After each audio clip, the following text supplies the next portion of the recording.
കാര്യമൊക്കെ പറഞ്ഞ് കാണും കൂടെ ചെന്നാൽ കുറച്ച് സീറ്റ് കിട്ടുമെന്ന്. അതിപ്പോൾ കർണാടകത്തിലാണ് ഏറ്റവും കൂടുതൽ അദ്ദേഹം കഴിഞ്ഞ തവണ റോഡ് ഷോ നടത്തിയത്. അവിടുത്തെ കർണാടകത്തിൽ അവിടുത്തെ BJP സർക്കാരിനെ സത്യം പറഞ്ഞെങ്കിൽ ഇത്ര ദയനീയമായി തോൽപ്പിച്ച പുള്ളിയുടെ റോഡ് ഷോ ആണെന്നാണ് ഞാൻ കേട്ടത്.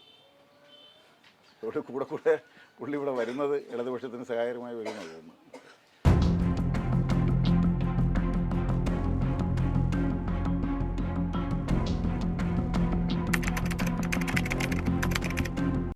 അത് കഴിഞ്ഞ നോട്ട് നിരോധനം അതായിരുന്നു ഉദ്ദേശം വെച്ചിരുന്നത്. പ്രതിപക്ഷത്തിൻ്റെയൊക്കെ കയ്യിലുള്ള വല്ല കാശുണ്ടെങ്കിൽ കംപ്ലീറ്റ് പിടിച്ചെടുക്കാൻ അതൊക്കെ വേണ്ടിയായിരുന്നു നോട്ട് നിരോധനം അടക്കം കൊണ്ടുവന്നത്. അല്ലാതെ കള്ളപ്പണം വെളുപ്പിക്കാനൊന്നും അല്ലെന്ന് ഇപ്പം മനസ്സിലായല്ലോ. കാര്യം എല്ലാ കള്ളക്കമ്പനികളുടെ നിന്നും ഇലക്ട്രൽ ബോണ്ട് വെച്ച് കാശ് മേടിച്ചത്. അതോടുകൂടി കള്ളപ്പണം വെളുപ്പിക്കലല്ല, കള്ളപ്പണം ഇങ്ങോട്ട് തന്ന് വെളുക്കുക. അവർ മോശക്കാരായവരെല്ലാം വെളുപ്പിച്ചെടുക്കും, അവരെ വെളുപ്പിച്ചെടുക്കും. ആ പണിയായിരുന്നു നടന്നതെന്ന് ഇപ്പോൾ വ്യക്തമായല്ലോ. ഇഷ്ടംപോലെ കോടി രൂപയല്ലേ കള്ളക്കമ്പനികളിൽ നിന്നെല്ലാം മേടിച്ചിരിക്കുന്നത്. ED എന്ന് പറയരുത്, ഇലക്ഷൻ ഡ്യൂട്ടി എന്നാണ്. എക്സ്പാൻഷൻ അങ്ങനെയാണ്, ഇലക്ഷൻ ഡ്യൂട്ടി. അവർ ഇലക്ഷൻ ഡ്യൂട്ടി ചെയ്യുകയാണ്.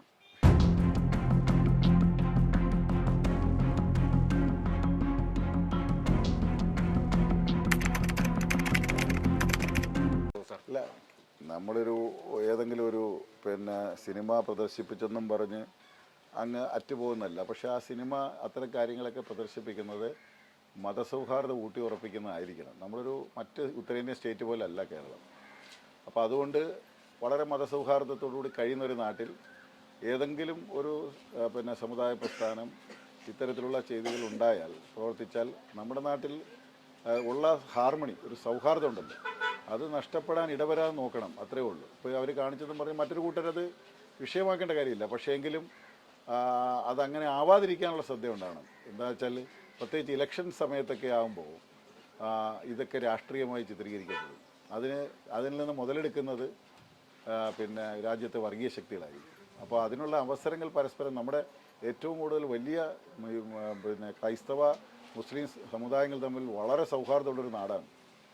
ആ നാടിൽ ഏതെങ്കിലും ഒന്നിനെ എഴുത്തിയോ മറ്റൊന്നിനെ പുകഴ്ത്തിയോ ഒക്കെ ഉള്ള പരസ്പരമുള്ള ഒരു ഏറ്റുമുട്ടലോ സംസാരങ്ങളോ ഒന്നും ഉണ്ടാകാതെ ഇപ്പോൾ ആരും അതിനെക്കുറിച്ച് സാമുദായിക സംഘടനകളൊന്നും തന്നെ പ്രതികരിച്ചിട്ടില്ല.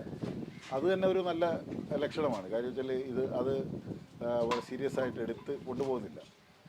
ഞാൻ പറയുന്നത് ഇപ്പോൾ ഏത് സമുദായമായാലും പരസ്പരം അങ്ങോട്ടും ഇങ്ങോട്ടും ബഹുമാനിക്കുന്ന നിലയിലാണ്.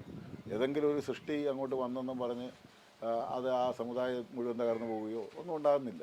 മറിച്ച് പരസ്പരം സൗഹാർദ്ദത്തോട് പോകാനുള്ള അന്തരീക്ഷത്തിനാണ് സമുദായ നേതൃത്വങ്ങളെല്ലാം മുൻകൈ എടുക്കേണ്ടത്. കേരളം അതിന് ഏറ്റവും വലിയ മാതൃകയാണ്.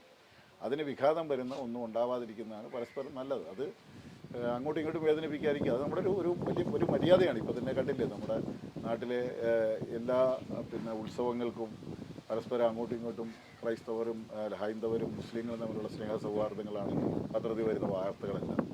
അതുപോലെ തന്നെ പ്രധാനപ്പെട്ട ആഘോഷങ്ങളൊക്കെ വരുമ്പോൾ ഇവിടെയൊക്കെ ക്രിസ്മസ് വരുമ്പോൾ ക്രിസ്മസ് കേക്കുമായിട്ട് കണ്ണമംഗലം ക്ഷേത്രത്തിൽ വരും. ക്ഷേത്രത്തിൽ നിന്ന് പായസം കൊടുക്കും. പായസമായിട്ട് തൈക്കൽ മുസ്ലിം പള്ളിയിൽ പോയി അങ്ങനെയാണ് കറങ്ങുന്നത്. നമ്മുടെ ഇവിടെ അങ്ങനെ ഒരു ഐതിഹ്യമുണ്ട്.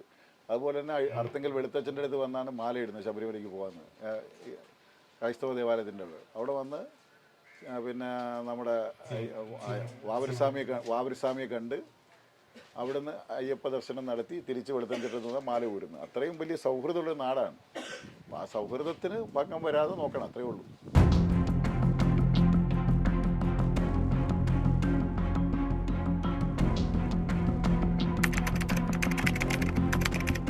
അവർ പറയാതിരുന്നൊന്നും ആരും പറഞ്ഞിട്ടില്ല. അവർ ശബ്ദിക്കുന്നുണ്ട്. പക്ഷേ എന്താ പ്രശ്നം എന്ന് വെച്ച് കഴിഞ്ഞാൽ, ഇപ്പോൾ നാഷണൽ ഇൻവെസ്റ്റിഗേഷൻ ഏജൻസി, ദേശീയ സുരക്ഷാ ഏജൻസിക്ക് കൂടുതൽ അധികാരം നൽകുന്ന ഒരു ബില്ല് വന്നു. അത് ഏതൊരു പോലീസ് സ്റ്റേഷനിലും ഇരിക്കുന്ന ഏത് കേസും NIAക്ക് നേരിട്ടെടുക്കാൻ അധികാരം നൽകുന്ന, അതായത് അതത് പോലീസ് ചീഫിൻ്റെ അനുവാദമില്ല, സ്റ്റേറ്റ് പോലീസ് ചീഫിൻ്റെ അനുവാദമില്ലാതെ എടുക്കാവുന്ന ഭേദഗതിയാണ്. പ്രതിയെന്ന് സംശയിക്കുന്നവരുടെ സ്വത്തുവകൾ കണ്ടുകെട്ടാനുള്ള ഭേദഗതിയാണ് കൊണ്ടുവന്നത്. അതിൽ എന്നേക്കാൾ നന്നായി സംസാരിച്ച കോൺഗ്രസ്സുകാർ തന്നെയാണ്. വോട്ടെടുപ്പിൻ്റെ ഘട്ടം വന്നപ്പോൾ BJPയുടെ ഭേദഗതിക്ക് അനുകൂലമായി അവർ വോട്ട് ചെയ്തു. ഞാൻ വിയോജിപ്പ് രേഖപ്പെടുത്താൻ വേണ്ടി എഴുന്നേറ്റ് നിന്ന 6 പേരിൽ ഏക മലയാളി ഞാൻ മാത്രമേ ആയിരുന്നുള്ളൂ. അതേ ഉള്ളൂ പ്രശ്നം. അപ്പോൾ മുഖ്യമന്ത്രി ഉൾപ്പെടെയുള്ളവർ പറഞ്ഞത് അതാണ്. അല്ലാതെ പൗരത്വ ഭേദഗതിയായിട്ട് അവർ പറഞ്ഞില്ല എന്നൊന്നും ആരും പറഞ്ഞിട്ടില്ല. അവരൊക്കെ പറയുന്നുണ്ട്. ഈ പറച്ചിലേ ഉള്ളൂ. സംഗതി കാര്യത്തോട് അടുക്കുമ്പോഴത്തേക്ക് അങ്ങ് ഒരു BJP സ്നേഹം ഇച്ചിരി കൂടുതലാണ് അവർക്ക്.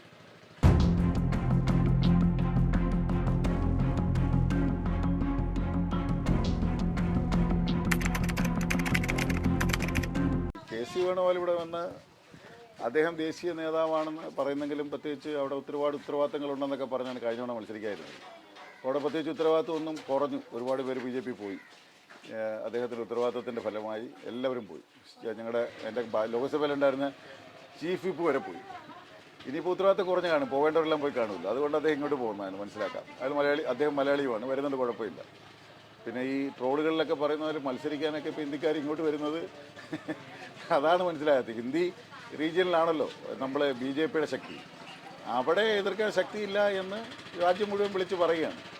പിന്നെ പറഞ്ഞിട്ട് കാര്യമില്ല. ഇതിപ്പോൾ വാദ്ര 175 കോടി രൂപ ഇലക്ട്രൽ ബോണ്ട് BJP കൊടുത്തിട്ടാണല്ലോ നിൽക്കുന്നത്. അപ്പോൾ അത് അത്തരത്തിൽ വരുമ്പോൾ ഒരു സൗഹാർദ്ദ മത്സരത്തിൻ്റെ റോളേ ഉള്ളൂ. കാര്യം അത് BJP എതിർക്കാൻ പറ്റത്തില്ല, ഞങ്ങളില്ല, ഞങ്ങൾ വാദ്ര വഴി കീഴടങ്ങിയിട്ടുണ്ട്. പിന്നെ ആൾക്കാരുടെ കൂട്ടത്തിൽ BJPക്ക് ബദലായി കേജ്രിവാളോ അങ്ങനെ ഏതെങ്കിലും കക്ഷികൾ വളർന്നു വന്നാലോ എന്ന് കരുതി ഞങ്ങൾ തന്നെ B ടീമായിട്ട് മത്സരിക്കാമെന്നുള്ളൊരു അഡ്ജസ്റ്റ്മെൻറ്റ് മത്സരമേ നടക്കുന്നുള്ളൂ. വേറെ കാര്യമൊന്നുമില്ല. ഇതിനകത്ത് ഈ കോൺഗ്രസിൻ്റെ ആത്മാർത്ഥക്കുറവാണ് പ്രതിപക്ഷ നേതൃസ്ഥാനം പോലും കിട്ടാത്ത വിധം ദയനീയമായിക്കൊണ്ടിരിക്കുന്നത്.